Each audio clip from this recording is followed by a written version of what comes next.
Está no ar o nosso programa Espaço Cidadão, numa parceria com o INCT, Instituto Nacional de Ciência e Tecnologia, com o Observatório das Metrópoles, hoje tratando sobre um tema muito importante, ao longo de uma série de entrevistas que estamos trazendo para compartilhar com vocês, que discutem reforma urbana, direito à cidade, os dados dos censos em relação às regiões metropolitanas, mas hoje o assunto vai tratar, numa parceria com o Observatório, exatamente da questão da reforma urbana, né, que completa 60 anos, e vamos compreender um pouco, né, a origem dessa discussão, o contexto histórico quando ela nasceu, né, quais são as relações com a questão fundiária, com a questão da habitação, né, quais são os principais temas que são discutidos pela reforma urbana hoje no Brasil, né, são esses temas e mais outros que vamos tratar aqui no nosso programa Espaço Cidadão. Eu dou boas-vindas inicialmente, né, começando aqui pelas damas, a professora Sara França, a professora Sara, que é da Universidade Federal de Sergipe. Seja bem-vinda, professora. Seja bem-vinda também a professora Betânia Alfonsin, que é da Fundação Escola Superior do Ministério Público, né, ela que é de Porto Alegre, e também conosco o coordenador nacional do Observatório das Metrópoles, ele que é professor aposentado da Universidade Federal do Rio de Janeiro, mas atua atualmente, no momento, na Universidade Estadual do Norte Fluminense, né? Também como professor titular. Então, assim, a todos e todas, bem-vindos e vamos aqui direto ao ponto, né?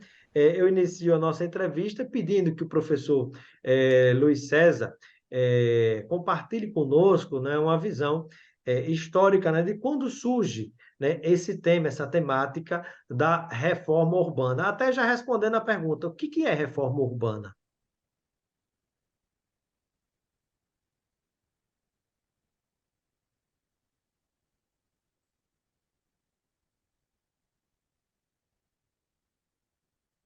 O professor congelou. Vocês estão me ouvindo? Sim, Sim, congelou. Caiu. acho que ele caiu. Tá voltando.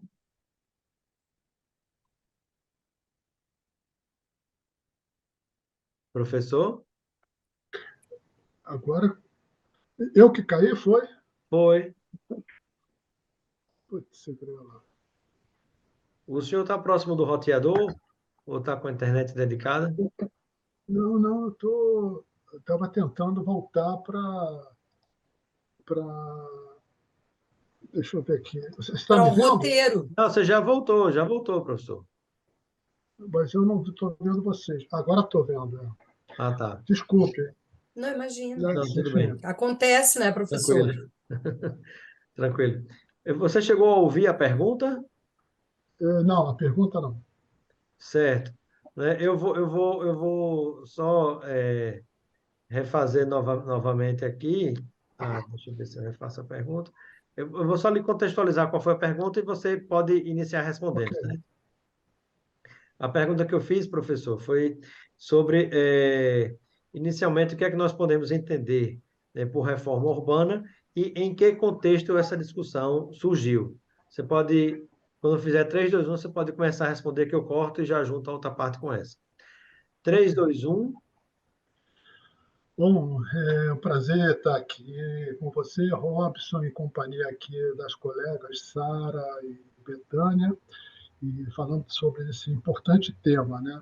São 60 anos de debate na sociedade brasileira sobre um tema que é fundamental para nosso futuro, nosso presente e nosso futuro, né? O tema da reforma urbana tem a ver com o surgimento na década de 60 de um projeto de Brasil que se queria construir naquele momento democrático do governo João Goulart.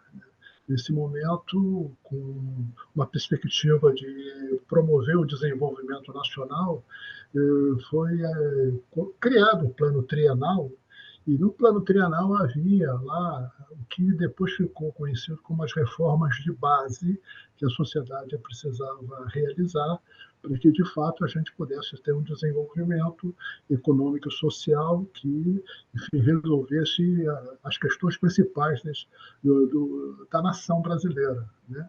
Eram reformas, a primeira reforma agrária, que fazia parte desse projeto de reforma de base, né? A reforma educacional que, enfim, queria promover exatamente a inclusão pela educação de grande parte da sociedade brasileira, a reforma fiscal, que era exatamente a questão de promover a justiça fiscal na sociedade brasileira, né? A reforma eleitoral, né? E também a reforma urbana, né? Veja só que nós estamos falando de temas que estão presentes até hoje na agenda social e política brasileira, né?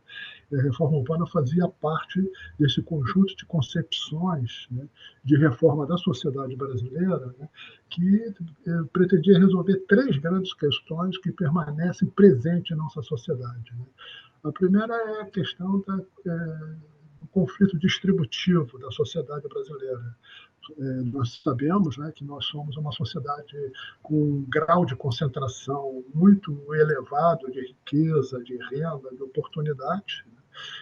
Então, naquele momento, esse conjunto de reforma, incluindo a reforma urbana, enfrentava essa questão por diversos ângulos, né?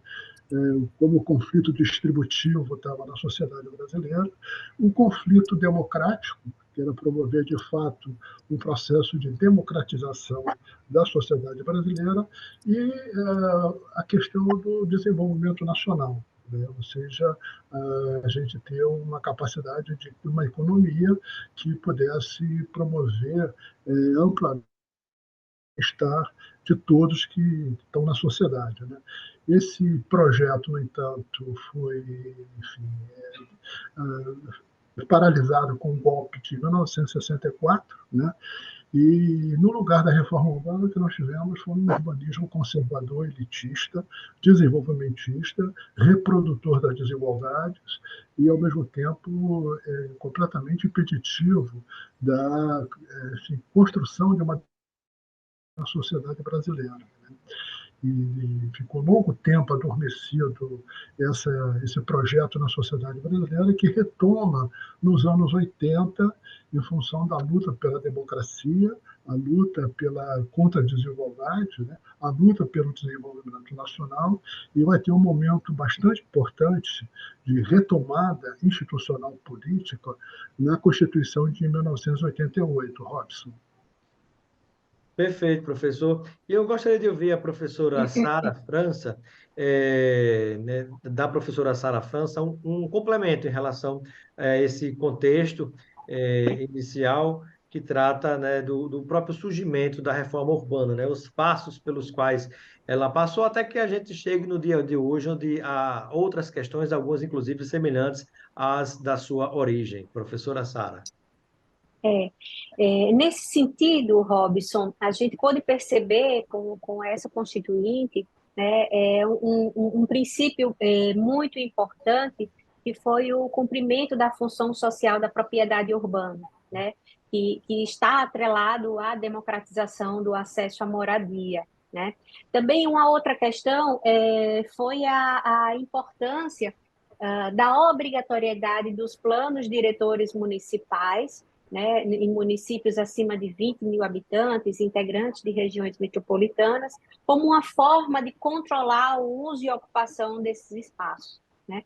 Mas somo a essas outras questões também, né, a necessidade de pensar numa gestão compartilhada, já que nesse momento a gente já assistia às primeiras metrópoles surgindo no país, né? Então, foi um momento de grande discussão dessas questões, né? A mobilidade urbana também já se acentua como um problema, né? Afinal, as políticas habitacionais da década de 60 a 80 acirraram, né? A extensão do tecido das cidades. Então, essa questão também é um problema bastante latente nesse momento. Perfeito. E agora ouvindo também a professora Betânia Alfonsin, lá de Porto Alegre, ela que é da Escola Superior, Fundação Escola Superior do Ministério Público. Professora, e na sua ótica, né, qual tem sido um dos grandes papéis cumpridos pela reforma urbana ao longo desses 60 anos, né? Ou seja, qual é a participação que a professora, inclusive, tem estudado, sobre o qual tem se debruçado ao longo desse debate? Bom, gente, assim, ó, eu acho que é bem importante nós situarmos que quando a gente fala de luta por reforma urbana, a gente tem que entender que há um modelo que está colocado de urbanização, e essas reformas que são propostas, elas justamente trazem uma ideia, né, de transformar o mundo, de imaginação política, de uma outra cidade possível. Né? O Luiz César contextualizou aquele momento ali, né? Mas esse é um processo histórico que foi marcado por mobilização social no Brasil. Né? E, na verdade, essa luta ela vem de longe. A gente tem, mesmo antes do seminário, né, que foi realizado pelo governo brasileiro em 63, junto com o IAB, né, e que trouxe todas essas bandeiras que o Luiz César colocou aqui, né, todo o tema da moradia ser concebida como um direito fundamental, uma responsabilidade do Estado. Se pensou naquele momento que a solução para o problema urbano é a reforma urbana. A Sara comentou, né? É preciso limitar o exercício abusivo do direito de propriedade. Mas eu acho que é bem importante nesse começo de conversa, Robson, a gente pensar que isso já tinha antecedentes no Brasil, né? Na verdade, até a lei do inquilinato, na época do Getúlio, ela já trazia uma ideia de combater o rentismo, de que a propriedade tem que atender a função social. Então, eu acho que é bem importante compreender que é um processo histórico e que ele tem recuos, né, como a gente teve, por exemplo, durante o governo militar, que o Luiz César mencionou, né, que as mobilizações foram sufocadas, né? Todo aquele movimento. É bom até a gente pensar o que esse movimento de reforma urbana trazia, né? Junto com a reforma educacional, com a reforma administrativa, com a reforma bancária, com a reforma eleitoral, que incomodou tanto as elites brasileiras. Sem Né? dúvida. É pensar num outro país possível. Só para completar a tua pergunta, né? Eu acho que a gente teve, no momento da Constituinte, uma virada, especialmente no que diz respeito ao tema da propriedade, como a Sara colocou. Os municípios passam a ter uma possibilidade muito grande de incidir, né, nas cidades, limitando esse exercício do direito de propriedade de forma abusiva, e eu tenho me dedicado a tratar com esse tema, tá? Já que você perguntou sobre as minhas E algo pesquisas. importante destacar, né, professora, a questão da função social da propriedade, né? Ou seja, Isso. quando ela não cumpre essa função social, ela fica à mercê, inclusive, de poder ser desapropriada a bem da utilização do público, né? Aí temos espaço para a defesa jurídica, constitucional, inclusive democrática, cidadã, legítima, de movimentos na área urbana, como o movimento dos trabalhadores sem teto, na área rural, do movimento dos sem terra, e tantos outros, né, que lutam para fazer valer esse direito assegurado na Constituição, né? Exato. Assim, esse foi o principal tema da Constituição, né, gente? É o que coloca o capítulo da política urbana de pé, É, as funções sociais da cidade e da propriedade, né? O plano diretor, como a Sara disse, não era a ideia original, mas ele passa a ter esse papel de definir como cada parte da cidade vai atender a sua função social. E, claro, mais adiante a gente vai falar, né, sobre a regulamentação desse capítulo, que foi o Estatuto da Cidade. Acho que podemos falar mais adiante. Sim, perfeito. E mais uma palavra antes de entrarmos sobre a questão do Estatuto das Cidades, uma palavra do professor Luiz César. Qual foi o impacto negativo dessa interrupção ou dessa perturbação, né, que a reforma urbana sofreu durante o período da ditadura militar?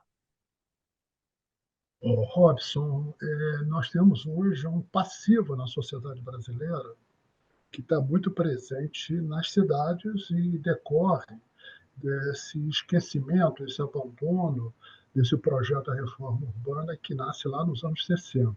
Né? Hoje nós somos uma sociedade urbana, o que quer dizer que não apenas nós temos mais de 90% da população vivendo nas cidades, né, mas também o fato de que 90% da população vive em cidades precárias, no sentido das condições necessárias para que a vida dos indivíduos biológica, né, a vida dos indivíduos moral, a vida dos indivíduos social, né, possa existir, né, possa ter continuidade. Né. Nós estamos vivendo agora mais um capítulo da consequência desse abandono, agora aí no Sul. Né. É bem verdade que nós tivemos aí um efeito climático especial, mas isso já não é mais especial porque isso se tornou normal. Né. Essa mudança E climática. O El Niño não é de hoje, o El Niño sempre acontece, mas a intensidade Exato. e as proporções estão, né, cada vez maiores Mas, por causa da questão do aquecimento global, né, que se liga à forma como o homem está alterando a natureza para produzir o seu sustento, né? isso encontra uma cidade completamente precarizada em vários aspectos para sustentar a vida, para sustentar a continuidade da vida. Então, nós estamos falando de um tema que tem uma importância muito grande para o futuro societário do Brasil, para o futuro do Brasil como nação. Né? Então, esse abandono, Robson, foi extremamente nocivo, porque nós crescemos enormemente em termos de expansão urbana, trouxemos para a cidade 35 milhões de pessoas num espaço muito curto de tempo, né? E, ao mesmo tempo, não preparamos as cidades para serem um lugar para a reprodução da vida. E, portanto, o tema da reforma urbana tem uma atualidade muito importante para a gente pensar o hoje e o nosso futuro. Perfeito. Professora Sara, e quando nós pensamos no aspecto da reforma urbana, que é a questão da habitação, né, como é que a habitação ela está sendo analisada, sendo vista pelos pesquisadores e pesquisadoras dentro desse contexto que nós falamos, né? Nós sabemos que há a questão da especulação imobiliária, né? Às vezes tem lugares com a habitação absolutamente precária, né? Outros lugares, às vezes, vão encarecendo tanto os valores dos imóveis que empurram as pessoas cada vez mais para longe, inclusive de onde trabalham, isso já impacta na mobilidade urbana e outras questões, mas como é que, como pesquisadora, a sua pessoa tem se debruçado sobre este assunto?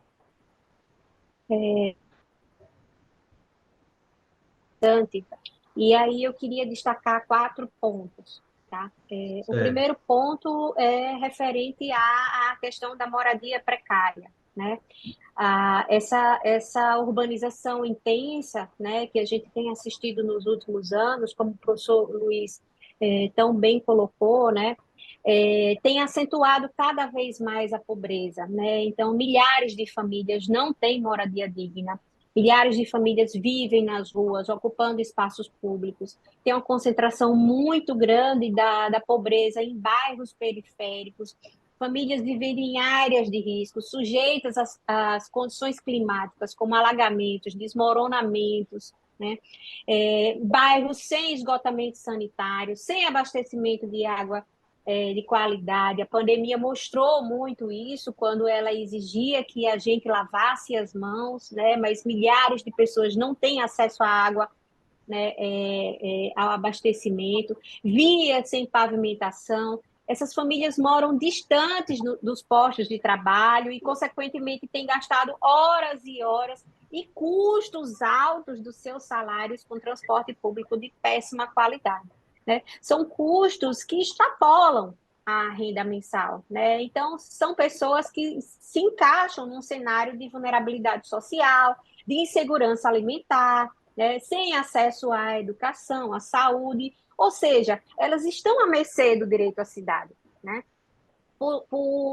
Um segundo ponto é que, enquanto a gente tem esse cenário, a gente tem os centros das metrópoles com inúmeros prédios antigos, abandonados, né, exemplares arquitetônicos que representam a memória, né, da nossa história, né, totalmente abandonados. Né? E esses centros são áreas riquíssimas de oferta de infraestrutura, de saneamento, de linhas de transporte, próximo aos postos de trabalho, né? O que poderia, se esses espaços fossem transformados em habitação, especialmente no foco, né, de famílias carentes, poderia facilitar o deslocamento, poderia reduzir os custos de deslocamento dessas famílias, né? Então, isso tem sido decorrente da falta de aplicação dos instrumentos urbanísticos do Estatuto da Cidade, né, como eu costumo chamar a tríade, né, parcelamento, edificação e utilização compulsória, o IPTU progressivo e a desapropriação, que poucos municípios têm implementado esses instrumentos, né? Mas isso é o atendimento a essa lógica rentista de criação de novas áreas de expansão que fomenta, né, o mercado da construção civil. E o Terceiro mercado ponto, imobiliário, né? e mercado imobiliário. O terceiro ponto que eu queria destacar é com relação às práticas da política habitacional, e aí eu volto para os anos 60, né, com o BNH, o Banco Nacional de Habitação, que já inicia suas práticas através da periferização da moradia e empreendimentos de grande escala, fora dessas áreas urbanizadas, né, distantes, consequentemente, o Minha Casa Minha Vida volta com essas experiências, né? Então, o fomento, a metropolização, a formação de núcleos fragmentados, distantes, as cidades elas estão cada vez mais espraiadas e espraiadas de uma forma bastante precarizada, né? Tudo isso em nome da reprodução do mercado da construção civil, né? Da reprodução do lucro, né? A venda, a financiarização da cidade, né? Esse foi um programa que promoveu protagonismo para o mercado imobiliário sobre as cidades, né? Então, com isso, os novos moradores desses empreendimentos foram prejudicados, né? Novamente, tendo mais despesas com mobilidade urbana. E, por fim, queria destacar essa questão da urbanização extensiva nas metrópoles, apoiadas pelas boiadas urbanísticas dos planos diretores, que promoveram essa ampliação dos limites urbanos nos municípios, né, principalmente nos municípios periféricos da região metropolitana, né, que também permitiram que esses índices de controle do uso do solo fossem ampliados, né, para favorecer essa lógica rentista, né, do capital imobiliário, né? Então, são formas novas voltadas para o atendimento de famílias de classes econômicas mais elevadas, né? São os condomínios fechados, inclusive associados a redes hoteleiras, né? Apropriando-se das faixas litorâneas, né? Que antes eram espaços de pescadores, de marisqueiras, né? Então, Isso é há um uma espaço que deve ser expulsão, aberto a todos e todas, né, que convivem na cidade, né? um espaço público, né? Passa a Cada ser um vez mais espaço expulsos das privativo orlas, né? e cada vez mais expulsos. Então, isso tem acontecido muito na região do Nordeste, né? Impedindo essa livre circulação, né? Então, eu destacaria esses 4 pontos, né? Que a gente precisa ter atenção, né? A essa formação da cidade, com foco na habitação, para que a gente consiga efetivar esse direito à cidade nas metrópoles brasileiras. Muito bem, antes de passar para a professora Betânia, né, algo interessante, né, essa questão das discussões do plano diretor, né, sempre há alguns prefeitos que não têm essa visão mais do social e do crescimento sustentável, às vezes atendendo a muitos apelos da especulação imobiliária e construção civil, né, muitas vezes constroem áreas que não se deveria construir, aí se critica, né, a área técnica do meio ambiente, dizendo que ninguém quer deixar o país crescer, a cidade crescer, né? E às vezes depois a gente vai ver reportagens na televisão dizendo e o rio invadiu as casas. Espera aí, o rio invadiu as casas ou as casas invadiram os rios? Não é? Pois é. Será que não foram, né, as construções não aconteceram em lugares que não deveriam acontecer, né, em áreas de dunas e tantas outras coisas, né? É muito comum a gente observar isso nas reportagens hoje em dia. Professora Betânia, eu gostaria de ouvir uma palavra sobre, dentro desse contexto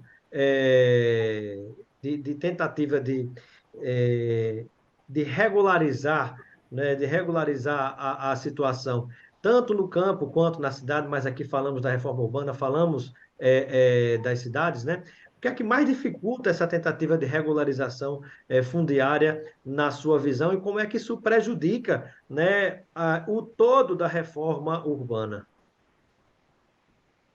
Na verdade, a gente tem essa questão do acesso à terra, Robson, como uma questão crucial no debate brasileiro, né? Ela é uma questão que, como eu disse, né, essa luta vem de longe. Se a gente for pensar os povos originários, né, os escravizados, todos eles também lutavam pela questão do acesso à terra, né?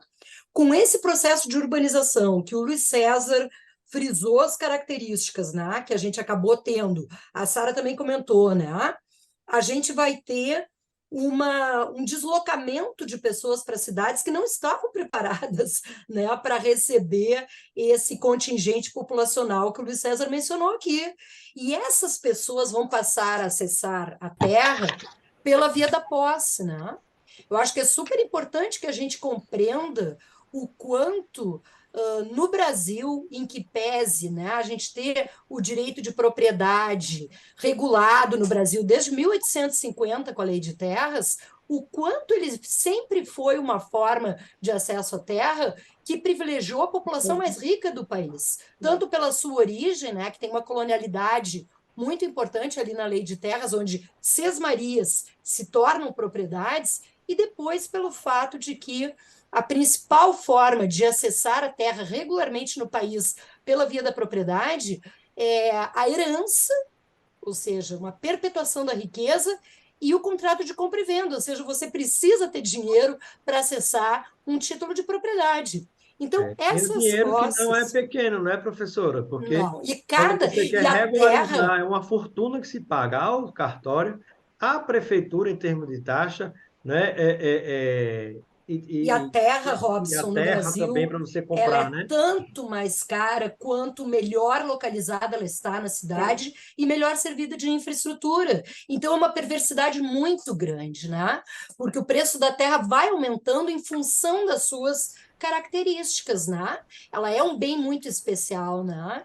Que, por não se reproduzir, né? Ela acaba se tornando, em alguma medida, um bem escasso e cada vez mais caro, né? Como você comenta, isso traz uma série de questões. E as políticas de regularização fundiária, para o caso das cidades, elas foram introduzidas pela Constituição de 88 e depois regulamentadas pelo Estatuto da Cidade. Elas também se ligam ao tema da função social da propriedade, que foi abordado aqui já anteriormente, né? Na verdade, regularizar, por exemplo, uma terra através de uma uso capião é uma forma de punir um proprietário que não deu a essa terra uma função social e reconhecer que um possuidor, né, um posseiro, um morador, deu a ela uma função de moradia. O Estatuto da Cidade fez desta uma ideia-força. O Estatuto da Cidade traz diretrizes relacionadas à regularização fundiária, incluindo titulação, algum título que dê a esse morador segurança no exercício do direito de morar, seja uma propriedade, seja uma concessão de uso, né? Como também trouxe, por primeira vez num texto legal, as zonas especiais de interesse social, trouxe vários instrumentos, né? E a questão da urbanização da terra, né? Então, é um projeto de cidade que contraria muitos interesses, né? Ele é Sem dúvida. muito vinculado à ideia de direito à cidade, né? E contraria interesses de especuladores imobiliários, de grandes proprietários de terra, e talvez isso tenha poder explicativo para o fato de o Estatuto da Cidade ter demorado 13 anos, desde a promulgação da Constituição de 88, até que ele finalmente fosse regulamentado. E termino essa Apesar de estar sendo resposta, tão Robson, desrespeitado ainda hoje, né? era o que eu ia dizer. E ainda por cima, mesmo depois de promulgado, né, em função desses recuos que o país tem, o Ministério das Cidades, por exemplo, quando criado pelo governo Lula, lá em 2004, ele foi muito importante para fazer com que os planos diretores fossem elaborados, programas de regularização fundiária em todo o país fossem, né, tivesse uma interlocução com o governo federal, mas a gente teve um recuo grande também, né, além daquele do governo militar, a gente teve o recuo dos governos Temer e Bolsonaro, né? Então, efetivamente, também foi um momento de recuo né, dessa trajetória da reforma urbana, e isso dificulta a efetivação dos instrumentos do Estatuto da Cidade. Por isso é tão importante, nesse momento, a gente celebrar os 60 anos do movimento de reforma urbana para resgatar o seu legado e a importância de implementar o Estatuto da Cidade, que é a lei herdeira desse movimento. Perfeito, né? E um detalhe importante, né, é que os próprios empresários, né, muitas vezes deveriam parar e se debruçar sobre essas questões, porque algumas cidades estão diminuindo a sua população, outras cidades estão crescendo menos do que poderiam estar crescendo, e justamente as causas mais apontadas são justamente a falta de qualidade de vida, os problemas urbanos ligados justamente por essa construção, esse crescimento desordenado, né? Então, me parece a falta de visão, inclusive, de alguns investidores que, às vezes, na ânsia de querer ter o lucro imediato, não enxergam adiante, né, o que pode ser feito se a coisa for trabalhada de uma maneira mais sustentável, né, e democrática, acessível a todos e todas. Caminhando para finalizar a nossa entrevista, eu pediria uma palavra do professor Luiz César, depois seguido das demais convidadas, iniciando com o professor Luiz César sobre, pensando nessa questão dos 60 anos de reforma urbana, né? O que é que nós temos a comemorar, né? O senhor poderia citar uma coisa, algo nesse sentido, o que é que a gente pode comemorar apesar de tudo, e de que maneira o Observatório das Metrópoles, né, INCT, ligado ao Instituto Nacional de Ciência e Tecnologia, tem contribuído com essas discussões. Bom, Robson, eu acho que bom, há alguma coisa que a gente pode aí comemorar no sentido do avanço institucional que nós tivemos depois da Constituinte de 88, da lei do Estatuto da Cidade, do que aconteceu também no plano municipal em termos de reforma das leis orgânicas, planos diretores, etc., que foram, de alguma maneira, absorvendo esses novos princípios do planejamento urbano que permitem o governo enfrentar as questões que estão colocadas nas cidades, né? Nós temos um conjunto regulatório que é um conjunto promissor, né? Então, isso seria um lado que nós poderíamos comemorar, o avanço institucional que tivemos, né? No entanto, esse avanço institucional ele não tem sido transformado efetivamente em políticas urbanas que, aplicando esses princípios, objetivos e instrumentos da reforma urbana, de fato promovam uma transformação dessa realidade, né? Há várias razões para a gente explicar essa, digamos, contradição entre o avanço institucional e o que de fato é o padrão de gestão das cidades brasileiras, né? Eu diria que uma das dificuldades é exatamente que o sistema político e o sistema de governo que prevalece entre nós, né, não favorece a adoção de políticas urbanas com esses princípios da reforma urbana, né? Nós temos um sistema político baseado em emendas e remendos, né? Isso significando um padrão clientelístico, um padrão focalizado, um padrão que negocia sempre aquilo que vai ser feito em termos de políticas e trouxer votos para aqueles que são os donos do poder, né? Então, esse é o lado ruim. Por isso mesmo, Robson, que o Observatório, desde o ano passado, está muito empenhado em trabalhar no sentido de usar os nossos conhecimentos acumulados, nossas informações, num diagnóstico da realidade hoje das grandes metrópoles, sobretudo, do país, e, ao mesmo tempo, transformar esse diagnóstico em proposições de ação que podem ser assumidas pelos atores da sociedade, pelos movimentos da sociedade, pelas ONGs, pelas entidades profissionais, que possam empurrar o nosso sistema político na direção da adoção de políticas urbanas que, de fato, absorvam o que foi o avanço da reforma urbana nesse país em termos institucional e legal. Muito bem. Ouvi também a professora Sara França, também pesquisadora do Observatório das Metrópoles, ela que é da também professora da Universidade Federal de Sergipe, né? Eu mando um abraço também lá a Sergipe, o senador Rogério Carvalho, né? Uma grande pessoa humana, um grande político que tem feito um bom trabalho no Senado. Professora Sara, com as suas despedidas e também respondendo a pergunta, né, para a gente refletir, né?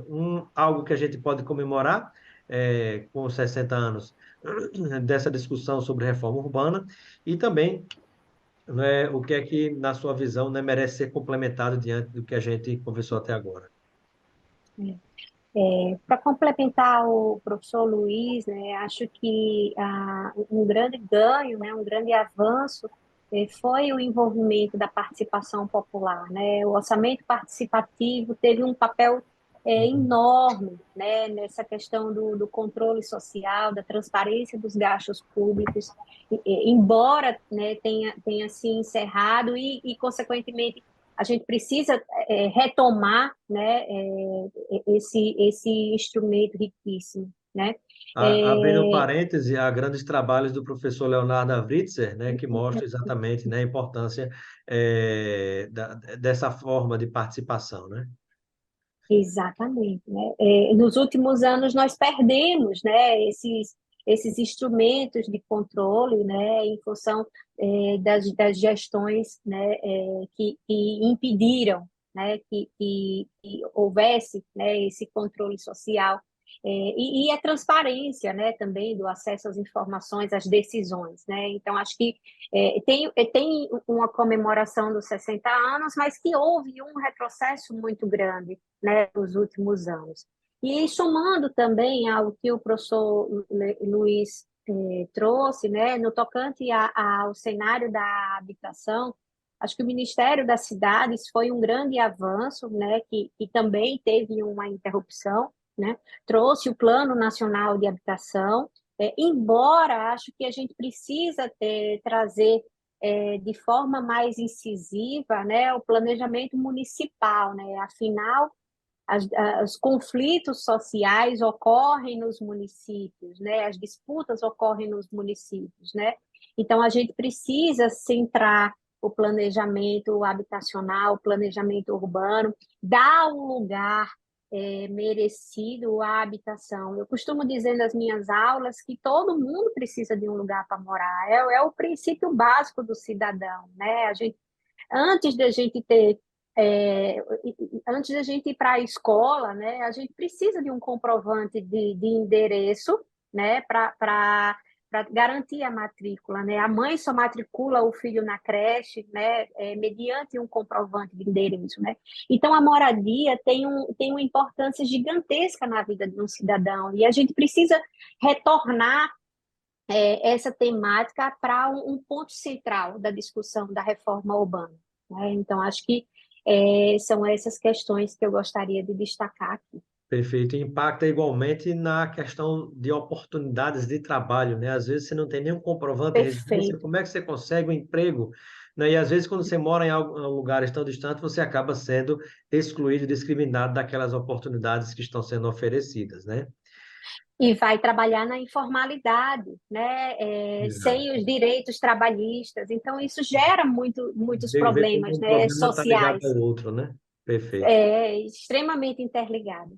Obrigado, professora Sara. E com as despedidas também, e complementando essa discussão sobre a importância, né, ao longo desse tempo, né, da existência dessas discussões sobre reforma urbana, o que é que a gente pode comemorar, né, e a importância da participação dos pesquisadores e pesquisadoras do Observatório das Metrópoles, né? Até respondendo o seguinte, professora Betânia, todo o material que vocês produzem, né, nessa enorme rede de pesquisadores em todo o Brasil. Pode ser útil nas campanhas políticas aí de 2024, os prefeitos estarão aí disputando alguns reeleição, outros tentando abraçar projetos de cidade, né? Cabe essas discussões desenvolvidas pelo Observatório das Metrópoles, né, dentro dessa questão de reforma urbana, como pautas políticas nas campanhas, né, tentando discutir modelos novos de cidade? Então, Robson, eu acho que uma coisa que a gente tem a comemorar é, por exemplo, o fato de a gente estar aqui, 60 anos depois, debatendo esse tema. Eu acho que o movimento de reforma urbana é um dos exemplos dessa resistência da população brasileira às muitas formas de autoritarismo que se apresentam, tanto nacionalmente quanto localmente. É muito interessante ver como as lutas por reforma urbana e por direito à cidade, elas se metamorfoseiam, ou há uma dimensão instituinte do direito à cidade, porque apesar de ele estar colocado, né, no Estatuto da Cidade como um pacote de direitos urbanos, transporte, moradia, saneamento ambiental, lazer, né, ele, cada vez que tem, por exemplo, aqui em Porto Alegre a gente teve uma ocupação nesse fim de semana, e houve uma resistência, houve um apoio da população, uma solidariedade, o prefeito teve que ceder, tirou esse prédio de um pacote de alienação de bens públicos e vai garantir o direito à moradia. Então, a resistência também em relação à reforma urbana, ela é uma das grandes contribuições desse movimento, né? O fato da gente estar influindo nas pautas municipais. O Observatório das Metrópoles, o Luiz César, acho que num outro programa até pode falar disso com muito mais propriedade do que eu, mas é uma rede que já tem 30 anos de atuação, né? Que tem diversos núcleos do Brasil, em diversas metrópoles, e que tem feito esse processo de incidência local de maneira muito assim, contínua, né? E com muitas contribuições no plano local. Eu acho que o observatório sempre teve uma preocupação com a função social do conhecimento que produz, né? Essa preocupação de incidir no debate nacional sobre as cidades, ela incide nessa disputa que a gente tem no Brasil, né? Entre os agentes, né? Do capital, enfim, dessa fase do capitalismo, que é uma fase de capitalismo financeirizado, né? Querendo fazer da cidade, né? Um negócio, uma mercadoria, uma fonte, né? Uma fronteira última aí para extrair, né? Riqueza. É muito importante construir um discurso contra-hegemônico sobre as cidades, e o Observatório tem feito isso, né? Talvez a gente possa, Robson, num outro programa, pensar como que é essa agenda, né? Para os municípios agora, quais são as questões da luta pela reforma urbana hoje, por exemplo, né? Eu não sei se a gente ainda tem tempo para debater isso hoje, mas acho que seria bem importante, porque o Observatório tem formulado sobre isso, e no próximo ano, certamente, todos os núcleos vão estar preocupados com essa incidência local, porque é uma orientação, né, da coordenação geral, do comitê gestor, né, da coordenação nacional do Observatório, na figura do Luiz César. Perfeito. Muito obrigado, professor Luiz César, que é professor da UFRJ aposentado e professor titular, continua atuante aí, né? Só se aposentou formalmente, né, professor? Na Universidade Estadual do Norte Fluminense. Agradecendo também a professora Betânia Alfonsin, professora Betânia, que é da Fundação Escola Superior do Ministério Público e é lá do Núcleo de Porto Alegre, e ainda a professora Sara França, que é também presente conosco aqui, professora Sara França, que é da Universidade Federal de Sergipe, né, daquele núcleo do Observatório das Metrópoles. Muito obrigado a todos e todas e até a próxima.